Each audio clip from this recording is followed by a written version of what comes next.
സൽക്കരിക്കുകയാണെങ്കിൽ എങ്ങനെ സൽക്കരിക്കണം, ഇല്ല സൽക്കരിക്കരുത്. ആ അമ്മാതിരി ആറ്റിറ്റ്യൂഡായിരുന്നു എനിക്ക്. കാരണം അവിടെ ചെന്നപ്പോൾ എനിക്ക് അമ്മാതിരി ഹൈപ്പാണ് കിട്ടിയത്. അതായത് കുറേ നാൾക്ക് ശേഷം ആ വീട്ടിൽ ചെന്നുകൊണ്ട് അവർക്ക് ഭയങ്കര സ്നേഹമായിരുന്നു, ഒരു പ്രത്യേകതര സ്നേഹമായിരുന്നു.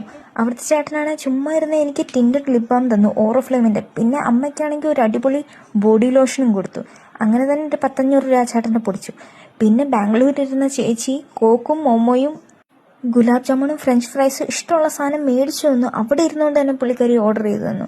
അതായത് അമ്മാതിരി ട്രീറ്റ്മെൻറ്റാണ്. അതായത് ഭയങ്കര സ്പെഷ്യലായിട്ട് തോന്നിപ്പോവും. പിന്നെ ഞാൻ ആ ഫ്രഞ്ച് ഫ്രൈസിൽ സോസൊക്കെ ഒഴിച്ച് ഒരു പിടുത്തം അങ്ങോട്ട് പിടിച്ചിട്ട് പിന്നെ സമോസ പോലെ ഇരിക്കുന്നു എന്ന് പറയാൻ വരുമായിരുന്നു. ആ മൊമോസും കണ്ടിട്ട് പിന്നെ ഫ്രഞ്ച് ഫ്രൈസ് കഴിക്കുമോളെ എന്ന് പറഞ്ഞ് ഇങ്ങനെ പ്രോത്സാഹിപ്പിച്ചുകൊണ്ടിരിക്കുമായിരുന്നു. കുഞ്ഞു പിള്ളേരുടെ കയ്യിൽ നിന്ന് ഇത് മേടിക്കാഞ്ഞിട്ട് എനിക്ക് സമാധാനം കിട്ടുന്നില്ലായിരുന്നു. പിന്നെ പിള്ളേരില്ലേ എന്നോർത്ത് ഞാൻ വെറുതെ വിട്ടു. ഇല്ലെങ്കിൽ അത് മേടിച്ച് എൻ്റെ കഴിവ് ഞാൻ തെളിയിച്ചേനെ പിള്ളേരുടെ മുന്നിൽ. കാരണം ഇതിലും വലിയ കുമ്പളകൾ എന്നെ കൊണ്ട് പറ്റും എന്ന്. പിന്നെ അമ്മയുടെ സ്ഥിരം പരിപാടി ചെടി പറിച്ച്, ദൈവമേ എല്ലാ വീട്ടിൽ ചെന്നാലും ഈ അമ്മച്ചി ചെടി പറിച്ചുകൊണ്ട് വരും. അങ്ങനെ 2 സെറ്റ് ചെടി അവിടെ നിന്നും പറിച്ച് ഈ പ്രാവശ്യം ചട്ടിയൊന്നും എടുത്തില്ല. പിന്നെ എനിക്ക് കിട്ടിയ കോക്കും കുടിച്ച് ഞാനിങ്ങനെ വരുന്നു. എനിക്ക് അവിടെ ഇരുന്ന് ബർഗറൊക്കെ കഴിക്കണമെന്നുണ്ടായിരുന്നു. പക്ഷേ ഈ ടിപ്പിക്കൽ അമ്മയുണ്ടല്ലോ, കണ്ണ് ഉരുട്ടി കാണിച്ച് പേടിപ്പിച്ച് കളയും. പിന്നെ നമുക്ക് തിന്നാനേ തോന്നില്ല. തിന്നുന്ന സാധനമൊക്കെ ദഹിക്കാണ്ടങ്ങ് പോയിപ്പോവും. അതുകൊണ്ട് ഞാൻ ആ കിട്ടിയ കോക്കും കൊണ്ട് മിണ്ടാതിരുന്നു.